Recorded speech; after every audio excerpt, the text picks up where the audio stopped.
what the cluck are they talking about? Oh, what the cluck, who let these phonetics out of the hutch and into my TV set? Oh, what the cluck are they talking about? Oh, what the cluck, who let these phonetics out of the hutch and into my TV set? Have you ever heard of a chicken or a cockerel as a pet? Now.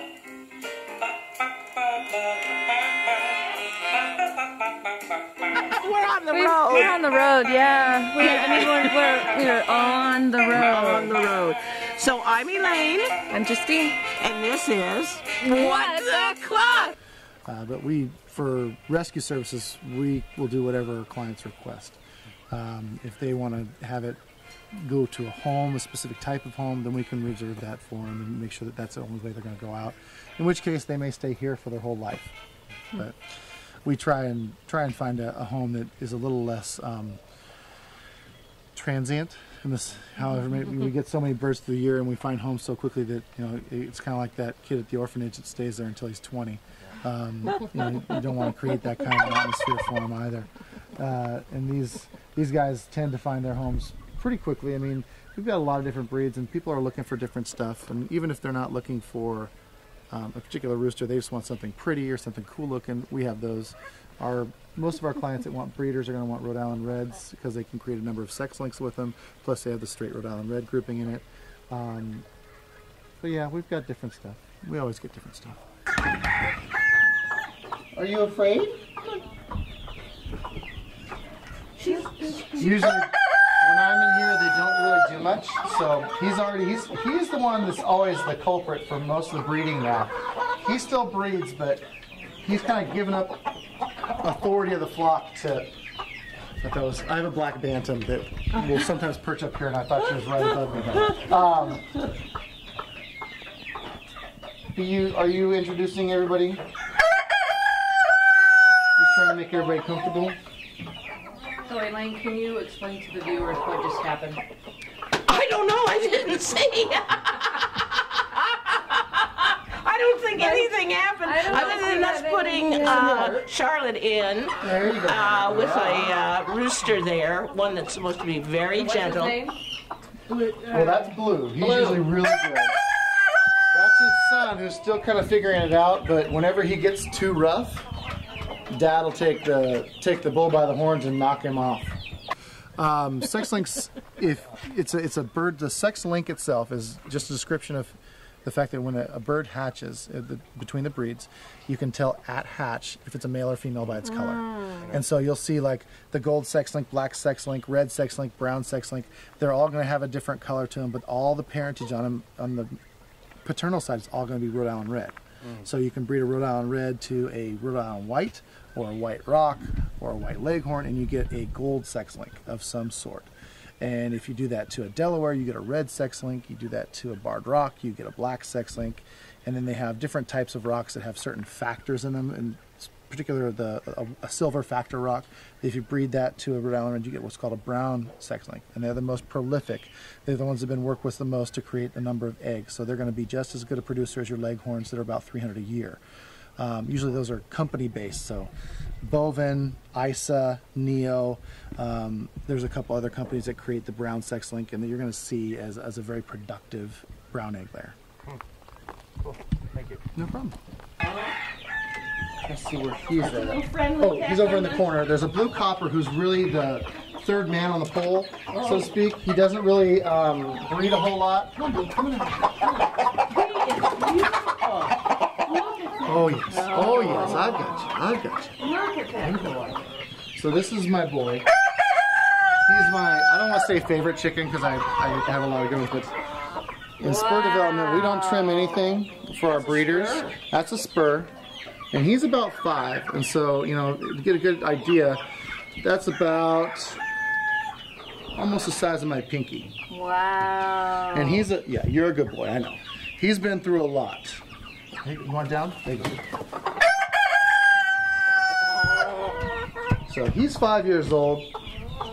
The blue copper is a little over a year, and the blue cuckoo, his son, is a little under a year. All right. I only got half about that. I'm sorry. Did I speak too fast? I'm like, I'm so used to just rattling this stuff off that it's like... Can you create your own brown sex link by mating a Rhode Island Red to... Oh yeah. You can create your own sex links. There's more than just one. Are you trying to get into business here? I'm just paying attention. No. If you're trying to find out how to... They belong to the company, you'd have to get those from a company. Yeah, so you could do the but same. you can create your own. Okay. As long as you can find the breed stock on the maternal side. So the silver factor rock is a tough bird to find. The other birds that you see in the other sex links, those are actually very easy to find, and breeding sex links is not a tough thing as long as you've got some things going along with you as far as making sure that they're all in good health, and you've got things going that will produce the most amount of eggs and the healthiest. Because when it comes to egg laying, hatcheries and people who hatch eggs, they don't want the really big eggs and they don't want the really small eggs. They've all got to be very, very consistent in size, because that's going to be the ones that are going to hatch. A lot of times those big ones are double yolkers, they never hatch. And even if they're not, they're so big that they won't actually house a chick in it. It'll be, the fertility won't take. It's kind of like the most prolific is the average on that. And so even the hens, you may see them as a pretty small hen. And we've seen some really small standard breeds in hatchery situations where they'll still put out a nice size egg and it'll be a very breedable bird. And so that's what we look for the most part in that.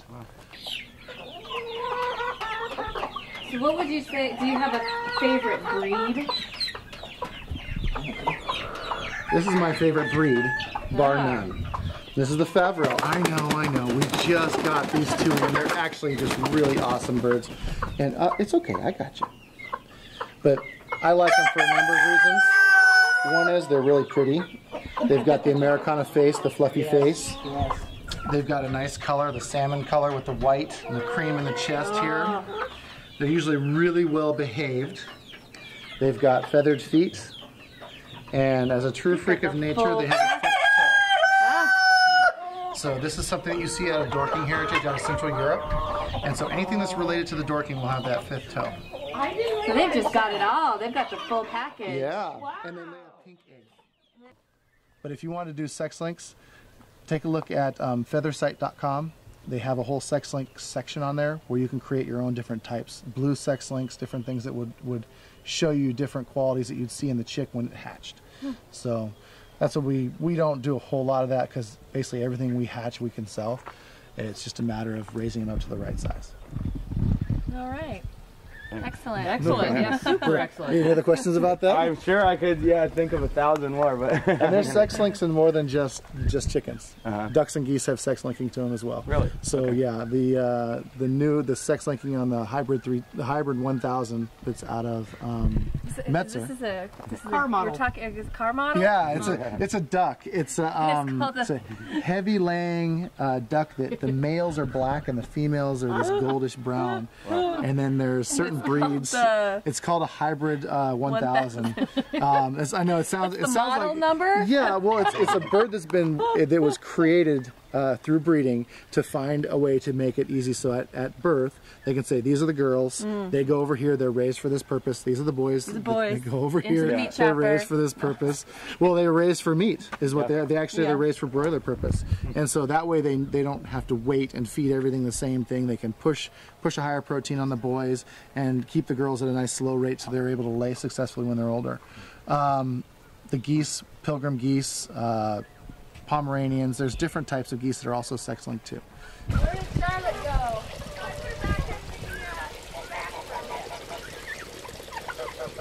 A pink egg. Oh man, totally cool.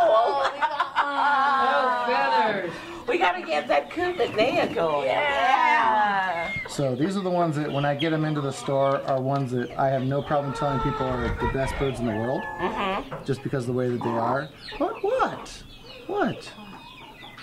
You got some food in there? Oh, could you just show us, I remember you're always telling me about the hackle feathers on the male. Saddles. Oh, the saddles, is that what it is?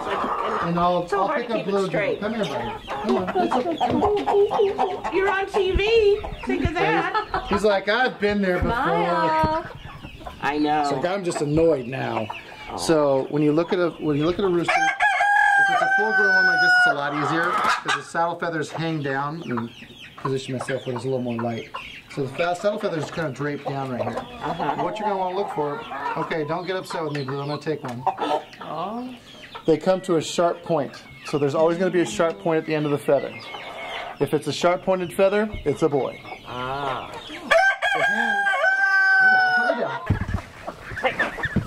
No, we just don't like to take. You talk a little bit about the difference between raising geese and ducks from raising chickens? Oh, well, they're two very different birds. I mean, even though they're both waterfowl, I look at it this way, and people always ask me because most of our clientele's in the city, and so when we talk to them, we have to make sure that we get them the right kind of product. Ducks are never your friend. It's not necessarily a bad thing either, because a lovey duck means they'll probably poop on you a lot because they poop like crazy. Oh,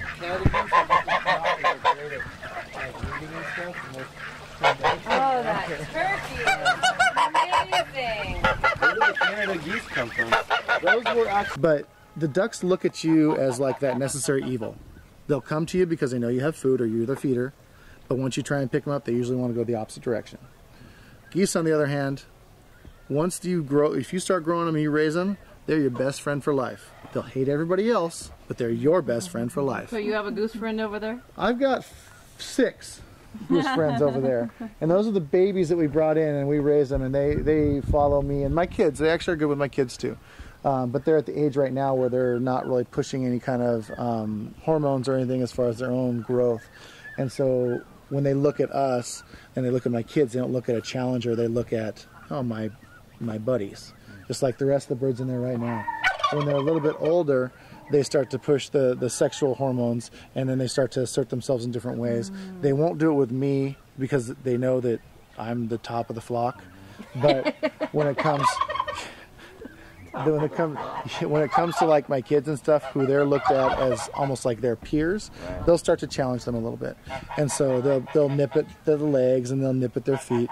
At this point now, like I said, they'll go running up and down the driveway with them, and they're hilarious when that happens. They put their wings out and they pretend like they're going to fly, which they'll be very good flyers when they're adults, but they're not ready to do that now.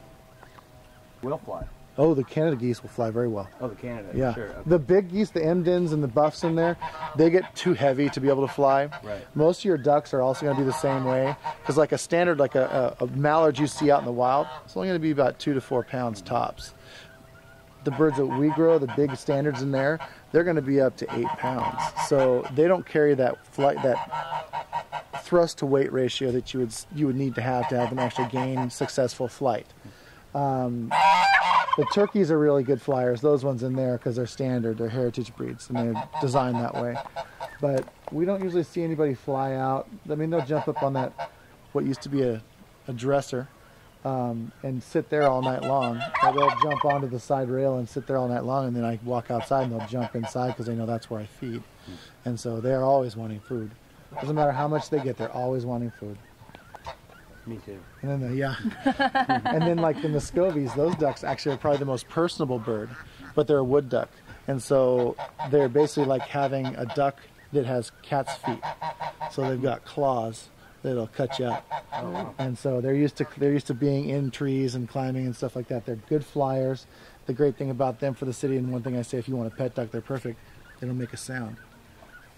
You can grab them and you just have them sit there all day long, and the most sound they'll make is like a heavy breathing. They'll be like, that's it. Muscovies, yeah. So it's South American duck.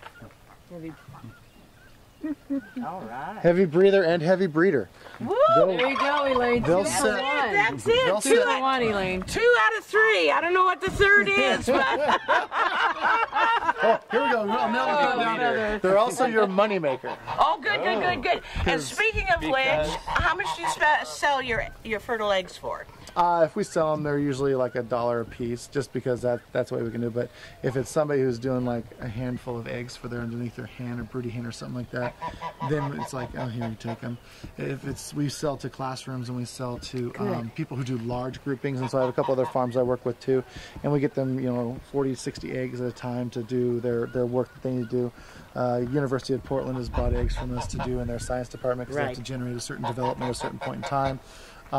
We've had different schools that'll go, up to 20 that they just want to have in the classroom, and then at the end of the time they go, well, this is what we have hatching. Who wants to take them home? And what doesn't go home comes back to me. And so that we don't usually charge a lot of times for that unless if it's a large order we charge. If it's a small order, we don't really care. Okay. All right. Are we ready to head? Okay. Could I have 2 Americana eggs? Sure. Well, I can try and see if we have Americana eggs in there. Or whatever you have. 2 eggs. Oh, what the club are they talking about? Oh,